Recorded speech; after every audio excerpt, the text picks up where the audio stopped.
January 16th, 1988, and the Appalachian Hills of West Virginia were buried under 8 inches of fresh snow that had fallen overnight, transforming the landscape into a pristine winter wonderland that masked the dangers hidden beneath. The small town of Hillcrest sat nestled in a valley surrounded by forested mountains, a community of just under 2,000 people where everyone knew everyone and children still played outside without constant supervision. Taryn McAllister was 9 years old that Saturday morning, a 4th grader with strawberry blonde hair that fell past her shoulders, green eyes that sparkled with mischief, and a fearless personality that sometimes worried her cautious mother. She wore a bright red snow jacket with fur-lined hood, navy blue snow pants, yellow mittens knitted by her grandmother, and black winter boots with pink laces, and she carried a wooden sled that her father had built for her last Christmas. Taryn lived with her parents, Daniel and Susan McAllister, in a small house at the end of Maple Street, and their backyard bordered directly onto the wooded hills that stretched for miles into the Monongahela National Forest. That morning, Taryn had begged to go sledding on Cemetery Hill, a popular sledding spot about half a mile from her house where local children gathered whenever snow was deep enough for good runs down the slope. "Can Becca come with me?" Taryn asked her mother while pulling on her boots, referring to her best friend Rebecca Winters, who lived 3 houses down and was also 9 years old and equally adventurous. Susan agreed on the condition that both girls stay together, stay on Cemetery Hill where other families would be sledding, and return home by noon for lunch, and Taryn promised enthusiastically while already heading out the door. Taryn picked up Rebecca at 9:45 a.m., and the 2 girls walked through the snowy streets of Hillcrest, pulling their sleds behind them, their breath creating clouds in the cold January air that hovered around 23 degrees. They reached Cemetery Hill at 10:05 a.m. and found about 15 other children already there with their parents, taking turns sliding down the long slope that ended in a flat clearing surrounded by bare trees and old headstones. The hill got its name from the small historic cemetery at its base, a collection of weathered markers dating back to the 1800s that gave the location a slightly eerie quality that children found thrilling rather than frightening.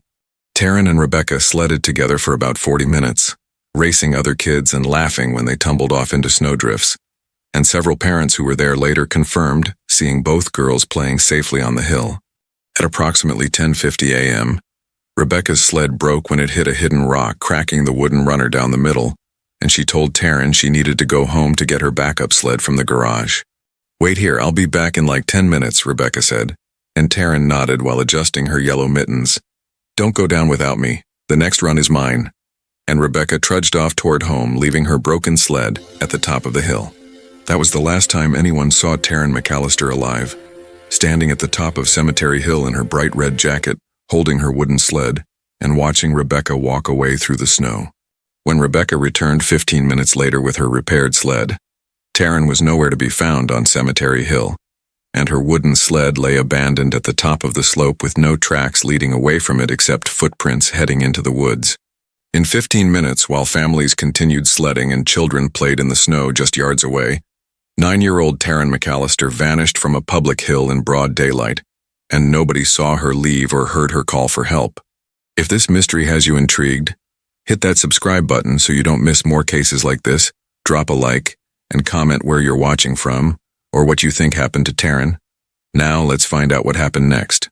Rebecca ran to the nearest parent screaming that Taryn was gone, and within minutes adults were searching the immediate area calling Taryn's name, while children were told to stay put and not wander off. Daniel McAllister received the phone call at 11:25 a.m. while he was at the hardware store buying supplies, and he dropped everything and ran the half-mile to Cemetery Hill faster than he'd ever run in his life. Susan arrived moments later, and the scene that greeted them was every parent's nightmare. Their daughter's sled lying in the snow, small footprints leading into the forest, and no sign of Taryn anywhere despite 20 people now searching the hillside. Hillcrest Police Department consisted of exactly 3 officers for the entire town, and Chief Howard Bennett arrived at Cemetery Hill within 10 minutes of being notified, immediately calling for backup from the county sheriff's department. The footprints in the snow told a strange story that made no sense to anyone examining them, because they showed Taryn had walked deliberately into the woods heading northeast, away from town, away from home, away from everything familiar. There were no signs of struggle in the snow, No indication she'd been dragged or carried, just her own small boot prints, with the distinctive pink laces pattern walking steadily into the dense forest, as if she'd chosen to leave of her own accord.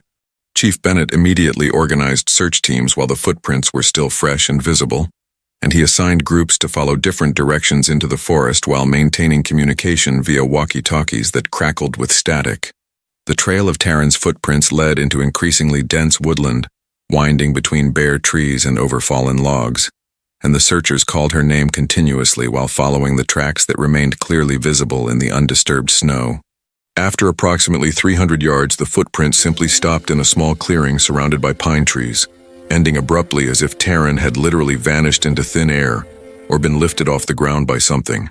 "This doesn't make any sense," Deputy Frank Walsh told Chief Bennett over the radio. "The tracks just end, there's nothing here, no signs of a vehicle, no animal tracks, no disturbance in the snow. They just stop."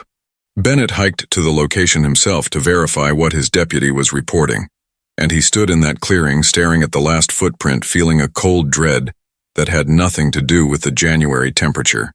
The snow around the final footprint was completely undisturbed. No drag marks, no additional prints from another person, nothing that could explain how a 9-year-old girl had simply ceased walking and disappeared from that exact spot. Search and rescue teams from 3 counties converged on Hillcrest within hours, bringing dogs and thermal imaging equipment and dozens of volunteers who spread through the forest in organized grid patterns. The dogs tracked Taryn's scent to the same clearing where the footprints ended, and then the animals became agitated and confused, circling repeatedly and whining as if they couldn't understand why the trail went nowhere. Susan McAllister stood at the edge of the woods wrapped in a blanket that someone had given her, and she refused to leave despite the cold, convinced that if she stayed close enough, Taryn would hear her calling and find her way home. "Taryn, baby, please answer me." Susan screamed into the forest until her voice went hoarse. "Mommy's here, just follow my voice, please, baby, I'm right here." But only silence and wind through bare branches answered her. Daniel joined the search teams hiking deeper into the national forest, checking abandoned hunting cabins and old mine shafts that dotted the hillsides, and his face grew more desperate with each empty location they searched. Helicopters from the West Virginia State Police flew overhead using infrared cameras to search for heat signatures, but the dense forest canopy made it difficult to see the ground clearly, and the cold temperatures reduced the effectiveness of thermal imaging. The search expanded to cover a 5-mile radius from Cemetery Hill by nightfall, with over 200 people involved, including volunteer firefighters, park rangers, and civilians who'd heard about the missing child on local radio. Temperatures dropped to 15 degrees after sunset, and the knowledge that Taryn was somewhere in those woods wearing only her winter coat and mittens became increasingly terrifying as each hour passed. Chief Bennett established a command post at the Hillcrest Community Center, and FBI agents arrived from the Charleston field office to assist with what was now being treated as a potential abduction, despite the strange evidence. Agent Michael Torres reviewed the physical evidence and witness statements, and he kept returning to the inexplicable ending of the footprints, because in 20 years of investigating missing persons cases he'd never encountered anything quite like it. "Children don't just vanish into thin air," Torres said to Chief Bennett. "There has to be a logical explanation. We're missing something. There's a detail we haven't found yet that will make this make sense." Rebecca Winters was interviewed extensively about Taryn's behavior that morning, whether she'd seemed upset or mentioned wanting to go anywhere, and Rebecca insisted Taryn had been completely normal and happy and excited about sledding. "She was laughing and having fun," Rebecca told investigators through tears. "She wasn't sad or scared or anything, she was just being Taryn, and then I left to get my sled, and when I came back she was gone." Other children and parents from Cemetery Hill were interviewed, and several people confirmed seeing Taryn around 10:50 a.m., but nobody had seen her actually enter the woods or noticed anyone else near her. One mother named Patricia Coleman mentioned seeing a man in a dark jacket standing near the tree line, watching the children sled, but when she'd looked again a few minutes later he was gone, and she hadn't thought much about it. "I didn't get a good look at his face because he had a hood up," Patricia explained, "but I remember thinking it was odd that he was alone and just standing there watching instead of sledding with kids of his own." This detail sent investigators scrambling to find anyone else who'd seen the man, and 2 other witnesses confirmed they'd noticed someone matching that description near the woods between 10:30 and 11 a.m. that morning. The man was described as average height and build, wearing dark clothing and a hooded jacket, and he'd been standing in the shadows of the tree line, making it difficult for anyone to see his face clearly. Chief Bennett realized with sinking certainty that someone had been watching the children that morning, waiting for an opportunity, and when Rebecca left Taryn alone for just 15 minutes, that person had made his move. By Sunday morning, Taryn had been missing for over 24 hours, and the search teams had covered every accessible area within the expanded radius without finding any additional clues about where she'd gone or who might have taken her. National media descended on Hillcrest by Monday morning, transforming the quiet mountain town into a circus of satellite trucks and reporters doing live broadcasts from Cemetery Hill where Taryn had vanished. The story captured national attention because of the bizarre circumstances, particularly the footprints that ended in the middle of nowhere, and television networks ran constant updates speculating about what could have happened to the little girl. Theories ranged from logical to fantastical, with some suggesting Taryn had been grabbed by someone waiting in the woods, while others proposed more outlandish explanations involving everything from wildlife attacks to supernatural occurrences. The supernatural theories gained traction because Hillcrest and the surrounding Appalachian region had a long history of folklore about people vanishing in the mountains, stories passed down through generations about the woods taking people who wandered too far. Susan McAllister became furious when she heard reporters discussing these theories on television, screaming at the screen that her daughter hadn't been taken by ghosts or mysterious forces. Someone real had taken Taryn, and that person needed to be found. Search efforts continued for 3 full weeks with diminishing intensity, as winter weather made the forest increasingly dangerous to navigate, and the likelihood of finding Taryn alive dropped precipitously with each passing day. Daniel organized his own search parties with local volunteers who knew the mountains intimately, checking caves and abandoned structures that official searchers might have missed. But every expedition returned empty-handed and exhausted. FBI profilers created an assessment suggesting Taryn had likely been abducted by someone familiar with the area, who knew the terrain well enough to hide evidence and move quickly through difficult forest conditions. The profile pointed to a local resident or someone who'd spent significant time in the Hillcrest area, possibly a hunter or outdoorsman who knew about the hidden paths and natural features that could conceal movement. Agent Torres focused investigation efforts on interviewing every adult male in Hillcrest and surrounding areas who fit the profile, checking alibis and looking for anyone who showed unusual interest in children or had concerning histories. One man named Raymond Pike, who lived in a cabin 2 miles from Cemetery Hill, became a person of interest because he had no alibi for January 16th and had been convicted of trespassing on school property in 1982.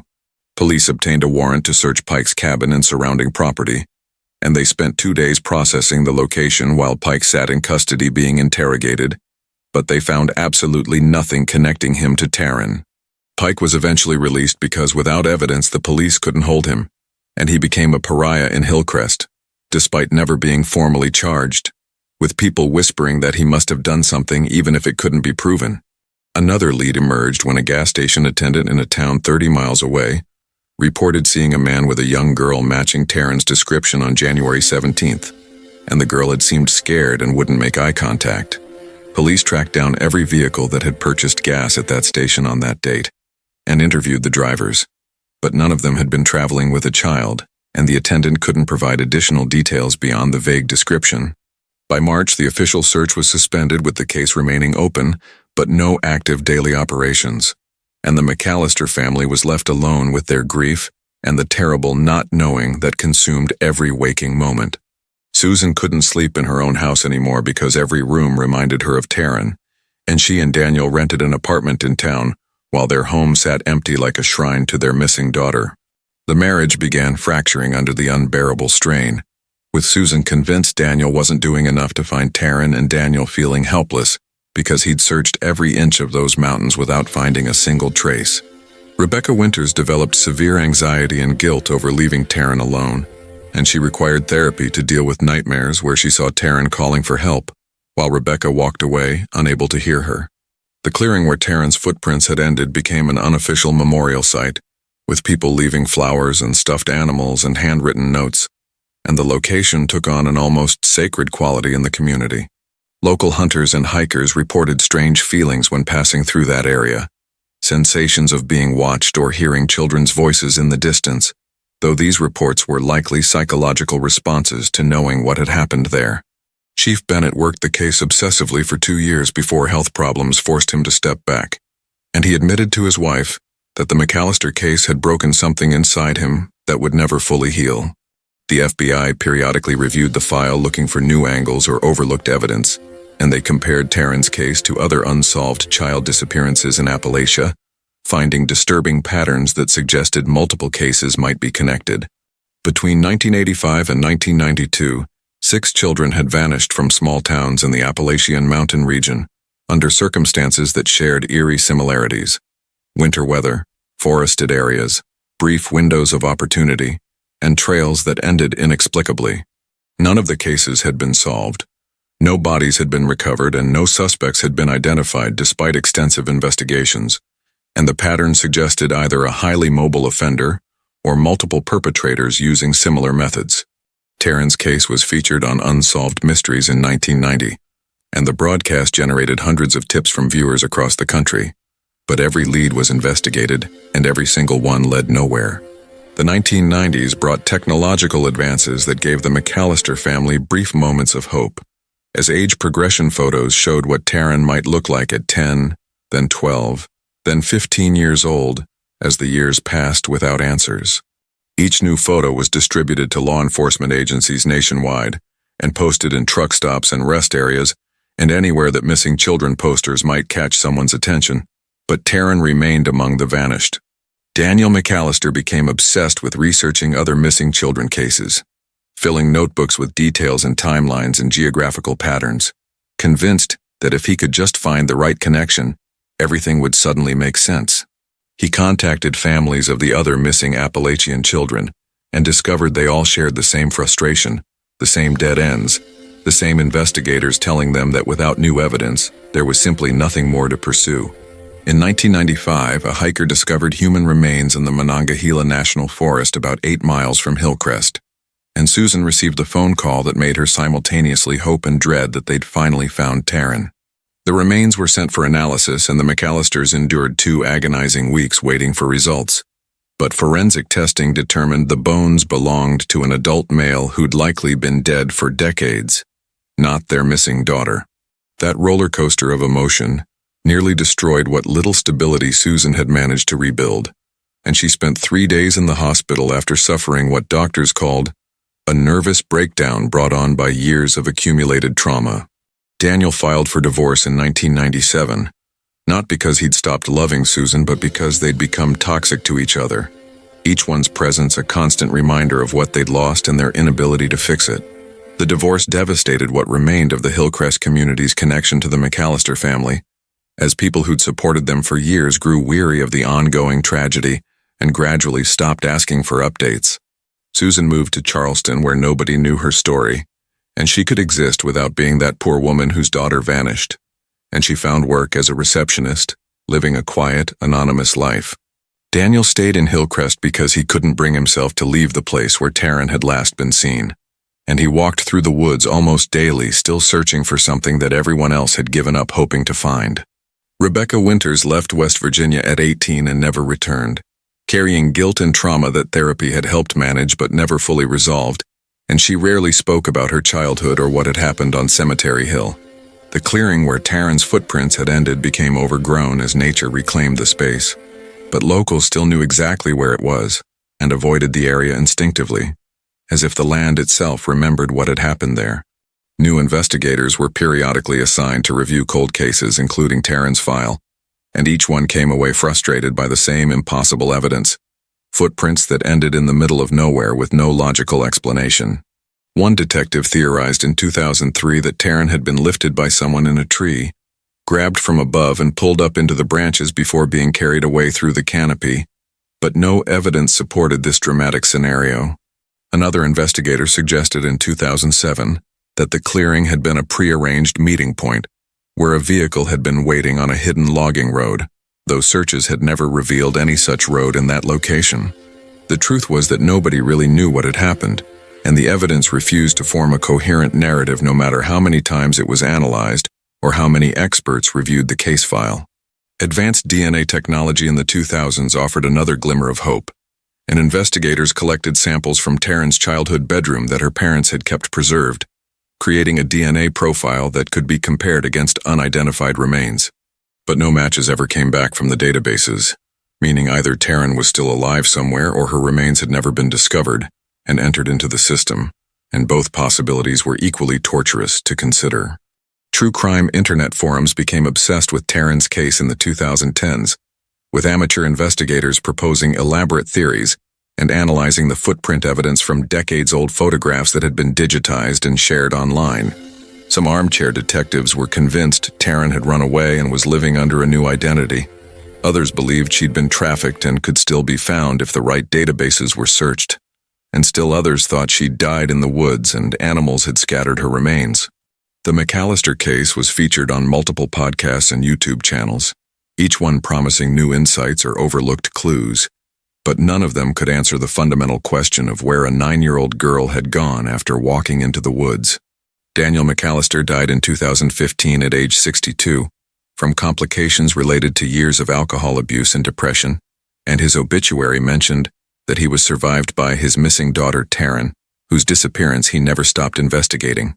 Susan attended the funeral from a distance, standing at the back of the cemetery while Daniel was buried, and she placed flowers on his grave that spelled out, "She's still out there," in pink carnations.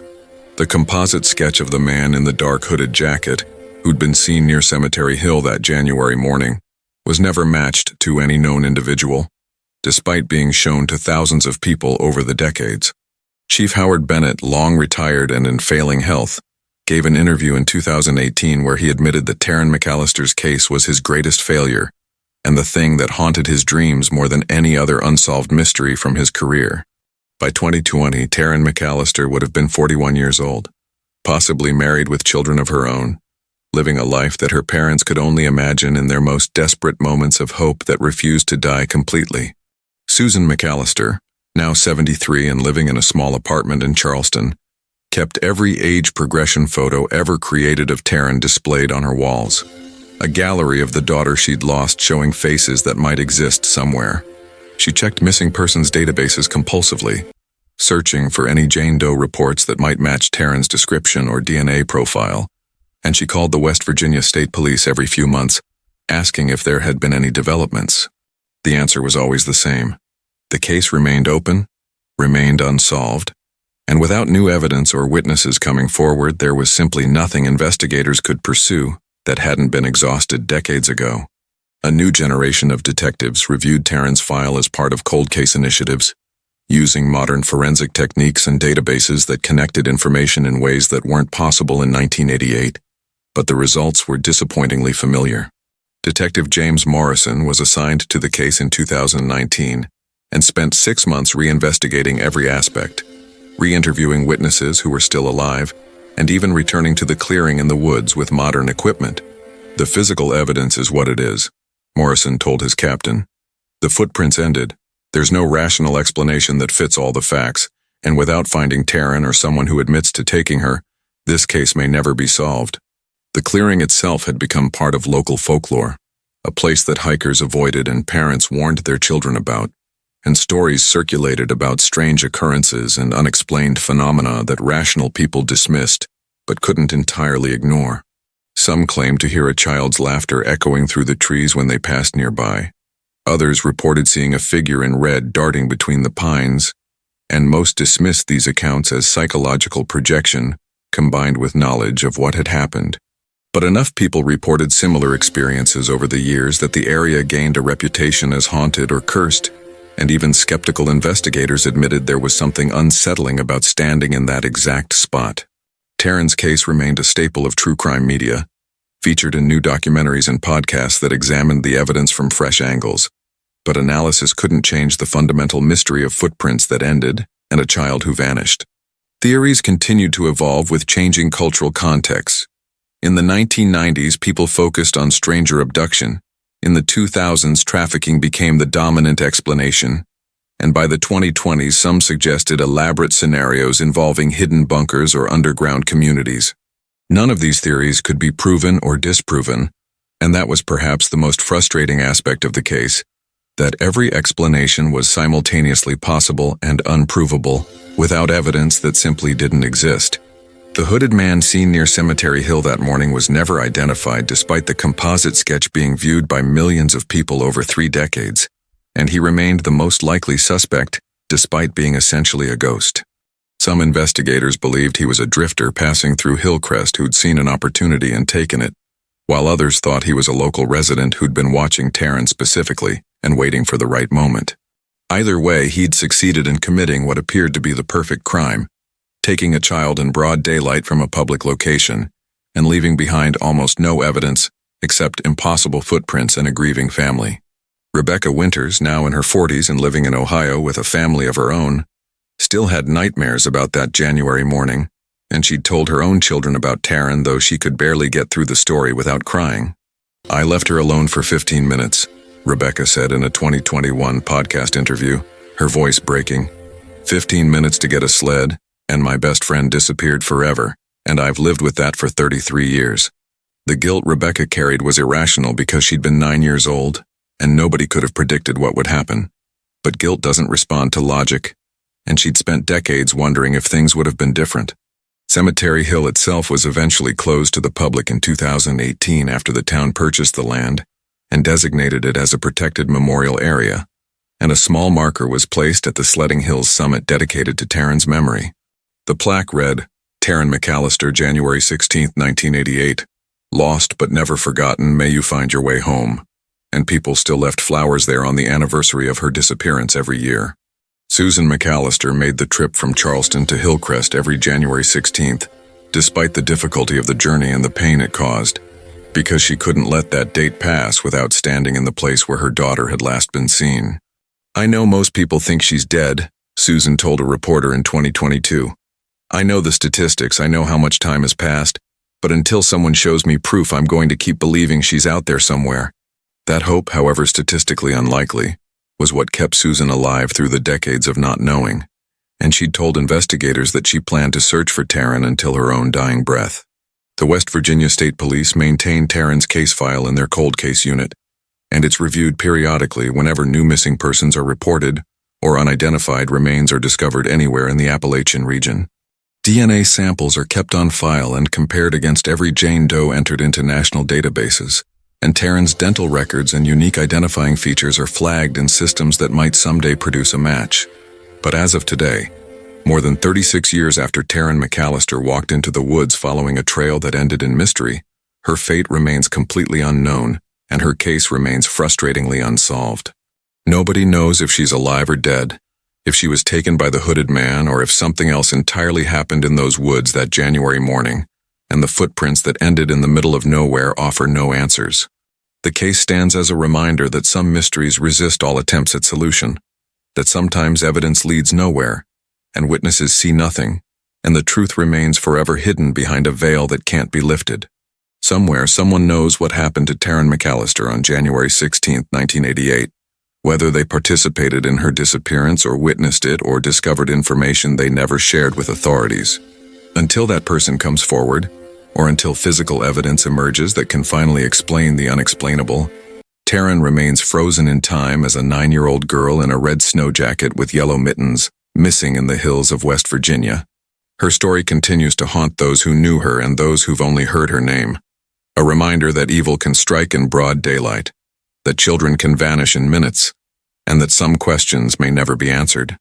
And in a clearing deep in the Monongahela National Forest, where pine trees stand silent and snow still falls each winter, the place where Taryn's footprints ended remains as mysterious today as it was 36 years ago, when a small town's nightmare began.